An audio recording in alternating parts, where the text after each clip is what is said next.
M பள்ளியின் தலைமை விருந்தினர் மாண்புமிகு அமைச்சர் திரு மு.பெ. சாமிநாதன், தமிழ் வளர்ச்சி, செய்தி மற்றும் விளம்பரத்துறை அவர்கள் அன்று முதல் இன்று வரை அரிய செயல்களையும் மக்களுக்கு ஆற்றிய பணிகளையும் தொகுத்து ஒரு குறும்படமாக விளக்க காட்சிகளுடன் இதோ உங்கள் பார்வைக்காக. மாண்புமிகு திரு மு.பெ. சாமிநாதன் அவர்கள், தமிழ் வளர்ச்சி, செய்தி மற்றும் விளம்பரத்துறை அமைச்சர். திருப்பூர் மாவட்டம் முத்தூரை சார்ந்த உயர் திரு பெருமாள்சாமி கவுண்டர் திருமதி தங்கமணி அம்மாள் இளைஞருக்கு மே 5ஆம் நாள் 1964ஆம் ஆண்டு மகனாக பிறந்தார். இவரது கல்லூரி படிப்பை கோவை பூசாக்கோ கலை அறிவியல் கல்லூரியில் சமூகவியலில் இளங்கலை பட்டம் பெற்றவர். அவரது அரசியல் பயணம் இளம் வயதில் தொடங்கியது. திமுக இளைஞர் அணியில் தன்னை உறுப்பினராக இணைத்துக் கொண்டார். அன்று முதல் இன்று வரை 40 ஆண்டுகளுக்கு மேலாக இவரது அரசியல் பயணம் தொடர்கிறது. 1986ஆம் ஆண்டு நடைபெற்ற இந்தி திணிப்புக்கு எதிரான போராட்டத்தில் பங்கேற்று சிறை சென்றவர். சுமார் 45 நாட்கள் சிறையில் இருந்தார். தமிழக சட்டமன்றத்திற்கு வெள்ளக்கோவில் சட்டமன்ற தொகுதியில் இருந்து 3 முறை, அதாவது 1996ஆம் ஆண்டு, 2001ஆம் ஆண்டு மற்றும் 2006ஆம் ஆண்டு தேர்ந்தெடுக்கப்பட்டவர். 2006ஆம் ஆண்டு நடைபெற்ற சட்டப்பேரவை தேர்தலில் வெற்றி பெற்று நெடுஞ்சாலைத்துறை மற்றும் சிறு துறைமுகங்கள் துறை அமைச்சராக பதவி வகித்தார்.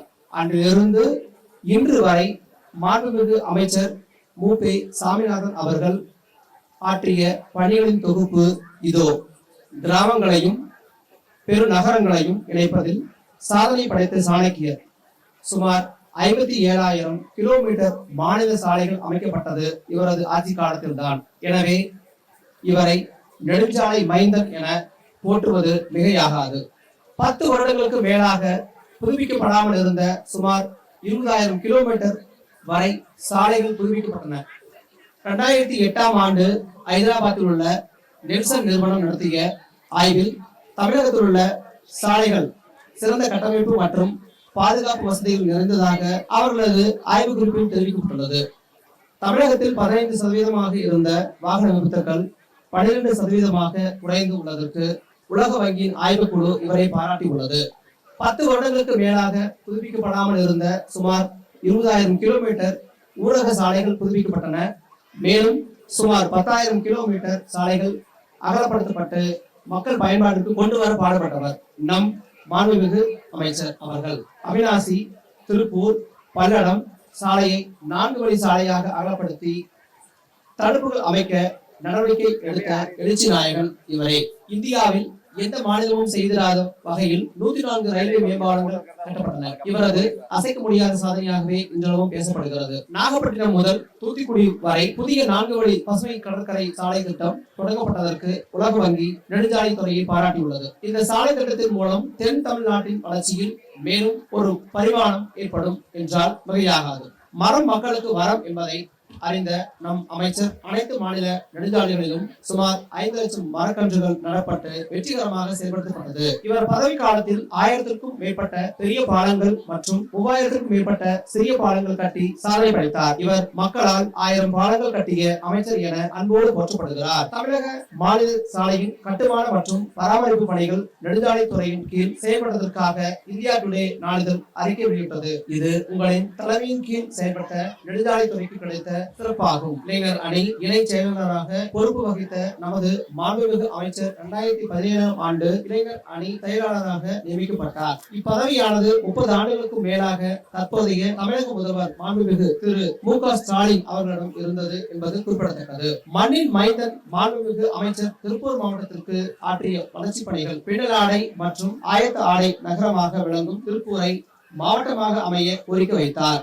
விவசாய வளர்ச்சிக்கு வித்திட்ட விவேக மனிதர். திருப்பூர் மாவட்டம் தாராபுரம் அருகே அமைந்துள்ள நனதங்கால் ஓடையில் சுமார் 32 கோடி அளவில் கட்டுமான பணிகள் செயல்படுத்தப்பட்டன. இதன் மூலம் பல ஏக்கர் விவசாய நிலங்கள் பாசன வசதி பெற்றன. குடுமலை அருகே உள்ள காட்டூர் கால்வாய் மற்றும் தாராபுரம் அருகே உள்ள உப்பாறு அணை கால்வாய்களுக்கு சிமெண்ட் தளம் அமைத்து புதுப்பிக்கப்பட்டது. நீரின்றி அமையாத உலகு என்ற வள்ளுவர் வாக்கிற்கு இணங்க காவிரி கூட்டு குடிநீர் திட்டம் செயல்படுத்தப்பட்டு பல கிராமங்களில் குடிநீர் பிரச்சனையை தீர்த்து வைத்தவர். கால்நடை நிலையங்கள், கால்நடை மருத்துவமனை பணிகள் பெரும்பான்மையான இடங்களில் செயல்படுத்தப்பட்டு கால்நடைகளின் பாதுகாப்பை உறுதி செய்தவர். பள்ளிகளின் தரம் உயர்த்திய பண்பாளர். திருப்பூர் மாவட்டத்தில் பல கிராமங்களில் உள்ள உயர்நிலைப் பள்ளிகளை மேல்நிலைப் பள்ளிகளாக தரம் உயர்த்தியவர். மேலும் முத்தூரில் வர்த்தக வளாக கட்டிடம் கட்டப்பட்டு சிறு குறு வணிகர்களின் வர்த்தகம் மேம்பட பணியாற்றி உள்ளார். உணவு, உடை, இருப்பிடம் மனித அத்தியாவசிய தேவைகளில் ஒன்று. இருப்பிடம் இல்லாத ஏழை எளிய மக்களுக்கு இலவச வீட்டுமனை பட்டாக்களை வழங்கி அவர்களது முன்னேற்றத்திற்கு பெரிதும் பாடுபட்டவர். திருப்பூர் மாவட்டத்தில் பல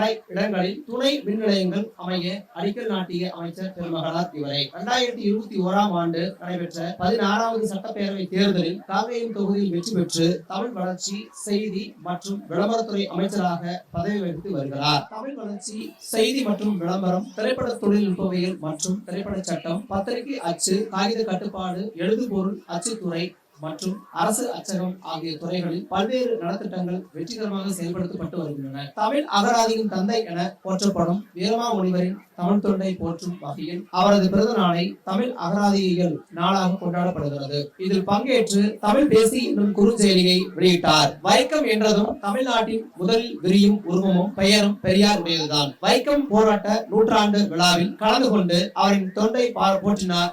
மேலும் கேரள மாநிலம் வைக்கத்தில் அமைந்துள்ள தந்தை பெரியார் நினைவகம் மற்றும் நூலகத்தின் பராமரிப்பு பணிகளை ஆய்வு செய்தார். மாணவ மாணவியர் பசியின்றி பள்ளிக்கு வருவதையும் அவர்கள் ஊட்டச்சத்து குறைபாட்டினால் பாதிப்பு அடையாமல் இருக்க இந்தியாவிலேயே தமிழகத்தில் செயல்படுகின்ற முதலமைச்சரின் காலை உணவு திட்டத்தை பல இடங்களில் தொடங்கி வைத்தார். மாணவர்களின் கற்றல் திறனை மேம்படுத்தும் வகையில் கையடக்க கணினிகளை வழங்கி சிறப்பித்தார். ஒவ்வொரு ஆண்டும் ஜூலை 18ஆம் நாள் தமிழ்நாடு நாள் விழாவாக கொண்டாடப்படுகிறது. இந்த ஆண்டு கொண்டாடப்பட்ட தமிழ்நாடு நாள் விழாவில் பங்கேற்று மாநில அளவில் நடைபெற்ற கட்டுரை மற்றும் பேச்சு போட்டிகளில் வெற்றி பெற்ற மாணவ மாணவிகளுக்கு பரிசுகளை வழங்கினார். உலக பாரம்பரிய குழுவின் 46வது அமர்வில் யுனெஸ்கோ உலக பாரம்பரிய செயலகத்தைச் சேர்ந்த மூத்த அதிகாரிகள், தூதர்கள் மற்றும் பல்வேறு நாடுகளின் நிபுணர்களுடன் பங்கேற்று சிறப்பித்தார். நிகழ்கலைகளின் நிலை அழியாமல் காத்திட நாட்டுப்புற கலைஞர்கள் நலத்திட்ட வாரிய சார்பில் நலத்திட்ட உதவிகளை தமிழக முதல்வர் அவர்களுடன் நாட்டுப்புற கலைஞர்களுக்கு வழங்கி ஊக்கப்படுத்தினார். அத்தகைய சிறப்பு வாய்ந்த மாண்புமிகு அமைச்சர் திரு மு.பெ. சாமிநாதன் அவர்கள் எங்கள் பள்ளியின் 16வது